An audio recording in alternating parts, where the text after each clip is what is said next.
നമസ്കാരം. രണ്ട് സർവേകളാണ് ഇപ്പോൾ പുറത്തു വന്നിരിക്കുന്നത്. ആ രണ്ട് സർവേകളും ഞെട്ടിക്കുന്നതാണ് CPM-ന്. അതോടൊപ്പം BJPക്ക് ചെറിയ ആശ്വാസം നൽകുന്ന സർവേകളാണ് വന്നിരിക്കുന്നത്. അതായത് ABP സി വോട്ട് സർവേയിൽ 20 സീറ്റും കേരളത്തിലെ 20 സീറ്റും UDF വിജയിക്കുമെന്നുള്ള കാര്യമാണ് പുറത്തു വന്നിരിക്കുന്നത്. അതായത് 45% വോട്ട് കിട്ടുമെന്നുള്ള വാർത്തയാണ് വന്നിരിക്കുന്നത്. അതിൽ ഏറ്റവും പ്രധാനപ്പെട്ട CPM-ന്റെ ഇടതുപക്ഷ മുന്നണി അടിത്തറ ഇളകുന്നു, 31% വോട്ടായി കുറയുന്നു. അതോടൊപ്പം BJP 20% വോട്ടിംഗ് പാറ്റേൺ ഉയർത്തുന്നു എന്നുള്ളതാണ് ഇപ്പോഴത്തെ ഏറ്റവും വിശേഷം. അതായത് 20% വോട്ട് കിട്ടിക്കൊണ്ട് BJP മുന്നേറ്റം കാഴ്ചവെക്കുമ്പോൾ കേരളത്തിൽ UDF 20 സീറ്റുകളും വാങ്ങിക്കൊണ്ട് 45% സീറ്റ് വോട്ടും നേടുന്നു എന്നുള്ളതാണ്. അതിൽ ഏറ്റവും പ്രധാനപ്പെട്ട കാര്യം, നമ്മൾ ചിന്തിക്കേണ്ട കാര്യം, ഞങ്ങൾ മനസ്സിലാക്കിയൊരു കാര്യം, കേരളത്തിൽ 20 സീറ്റ് നേടുമ്പോൾ രാജീവ് ചന്ദ്രശേഖരനും അതേപോലെ സുരേഷ് ഗോപിയും തോൽക്കുന്നു, മുരളീധരനും അതേപോലെ ഷാഫി പറമ്പിലും അതോടൊപ്പം തിരുവനന്തപുരത്ത് ശശി തരൂരും എല്ലാം വിജയിക്കുന്നു എന്നുള്ള കാര്യമാണ്. ഒരേപോലെയുള്ള ഒരു കൊടുങ്കാറ്റായിട്ട് UDF-ന് അനുകൂലമായ ഒരു കൊടുങ്കാറ്റാണ് കേരളത്തിൽ പ്രത്യേകിച്ച് വീശുന്നത്. അത് പ്രത്യേകിച്ചും ഇപ്പോഴുണ്ടായിട്ടുള്ള പൗരത്വ ഭേദഗതി ബില്ലിൻ്റെ കാര്യങ്ങൾ കൂടി വരുമ്പോൾ കേരളത്തിൽ ഇനിയും വോട്ട് ശതമാനം കൂടാനും UDF-ന് അനുകൂലമായ മുന്നേറ്റം വരാനുമാണ് സാധ്യത.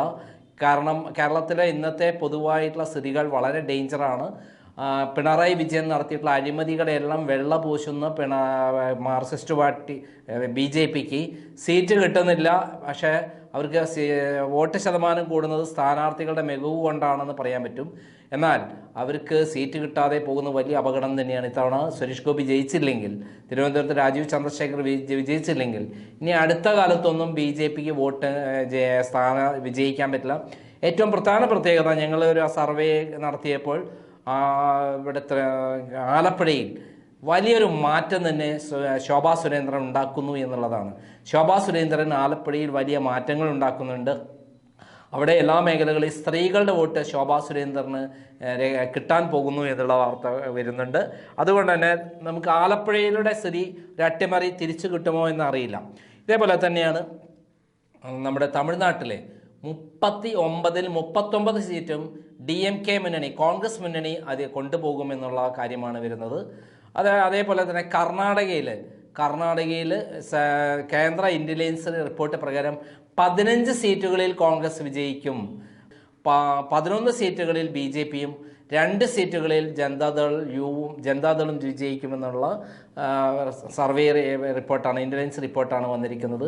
അതേപോലെ ആന്ധ്രാപ്രദേശിലും അതേപോലെ തെലങ്കാനയിലും കോൺഗ്രസ് വലിയ മുന്നേറ്റം കാഴ്ചവെക്കുമെന്നുള്ള ഒരു കാര്യം കൂടി വന്നിരിക്കുന്നു.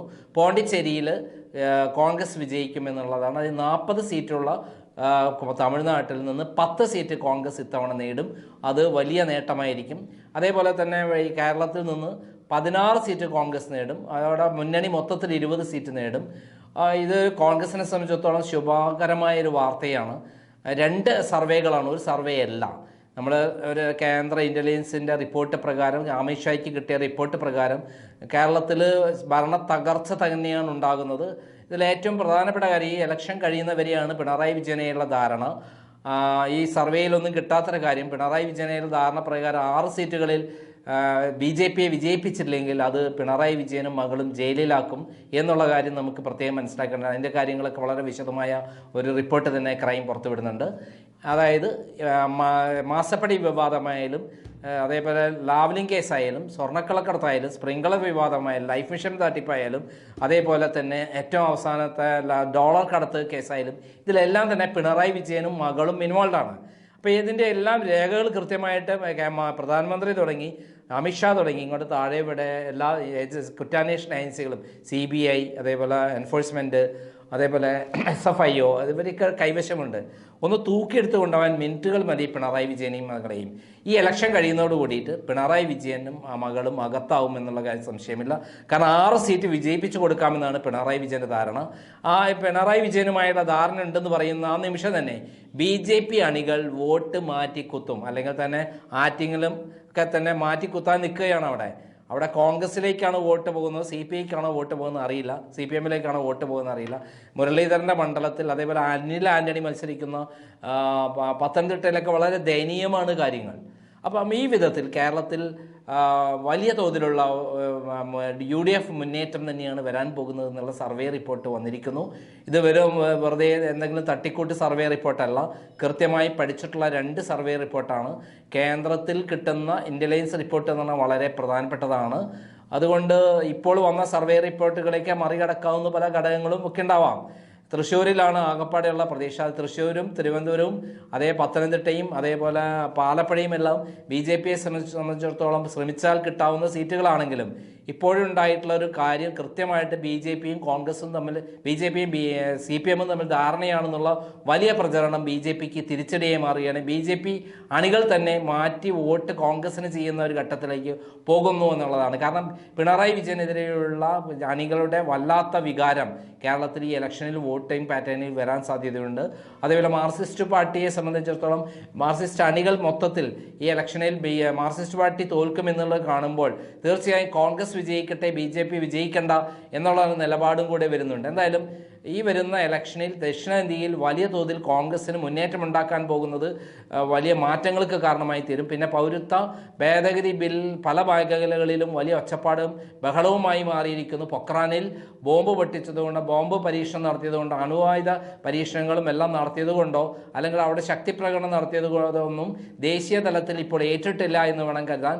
അവിടെ ഇപ്പോൾ പൗരത്വ ഭേദഗതി ബില്ല് വലിയ തോതിൽ പൗരത്വ ഭേദഗതി ബിൽ അംഗീകരിച്ചുകൊണ്ടുള്ള കേന്ദ്ര ഗവൺമെൻറ്റിൻ്റെ തീരുമാനം വലിയ തോതിൽ എല്ലാ മേഖലകളിലും ഒച്ചപ്പാടുണ്ടാക്കിയിട്ടുണ്ട്. അത് എന്തുമാത്രം നെഗറ്റീവായിട്ട് BJPക്ക് എതിരെ തീരുമെന്ന് നമുക്കിപ്പോൾ പറയാൻ പറ്റില്ല.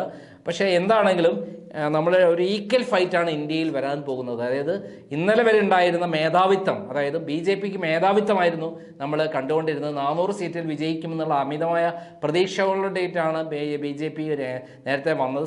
അതായത് അയോധ്യ ആയിരുന്നു വലിയ പ്രശ്നമായി വന്നതെങ്കിൽ അയോധ്യ എല്ലാം ഇപ്പം മാറി. ഇപ്പോൾ കർഷകരുടെ സമരമാണ് ഏറ്റവും അധികം പ്രധാനമായിട്ടുള്ളത്.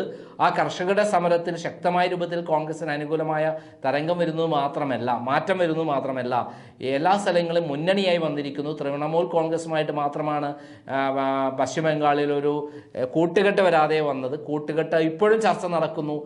42 സീറ്റിൽ തൃണമൂൽ കോൺഗ്രസ് സ്ഥാനാർത്ഥികളെ നിശ്ചയിച്ചിട്ടുണ്ടെങ്കിലും അവിടെ ചിലപ്പോൾ ലാസ്റ്റ് 4 സീറ്റിൽ കോൺഗ്രസ് കൊടുത്ത് 32 സീറ്റിൽ തൃണമൂൽ കോൺഗ്രസ് മത്സരിക്കാനുള്ള സാധ്യത തള്ളിക്കളയാൻ പറ്റില്ല. കാരണം മാർക്സിസ്റ്റ് പാർട്ടിയുമായി യോജിക്കാൻ കോൺഗ്രസിന് താല്പര്യമില്ലാതെ നിൽക്കുകയാണ്.